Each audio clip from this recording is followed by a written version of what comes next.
aujourd'hui, il y a un nombre. On sait que 60% de la fraude fiscale, on dit, ce sont les professionnels de la santé. Quand on dit professionnels de la santé, c'est pas fraude sociale. Quand on dit professionnels de la santé, ce ne sont pas les médecins généralistes. C'est toutes ces boîtes qui se sont multipliées d'un seul coup, où on fait de la chirurgie esthétique, où on fait les oreilles, où on fait les yeux. Je suis allé faire mes lunettes. Après que j'ai demandé l'examen des lunettes, comme tout le monde, ça coûte 40 balles.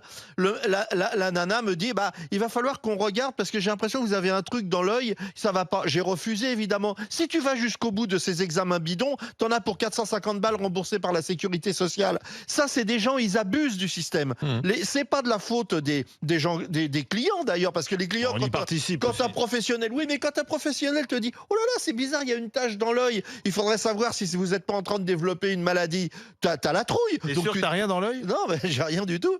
Et donc, non, mais en fait, si tu veux, il y a un système qui s'est mis en place. Et ça, il faut vraiment. Et alors, les économies, elles sont à faire là. Elles sont à faire effectivement sur les faux arrêts maladie. Elles sont à faire, etc. Elles sont à faire aussi sur les prescriptions. Les prescriptions exagérées, absolument. Tu sais, on augmente 25 fois les mêmes analyses. Mais c'est certainement pas sur les 8 médicaments, les 8 comprimés d'aspirine que la personne a acheté à la place d'en acheter 5, elle en a acheté 8. C'est absurde. Mais tout comme, pourquoi on ne touche pas à ça?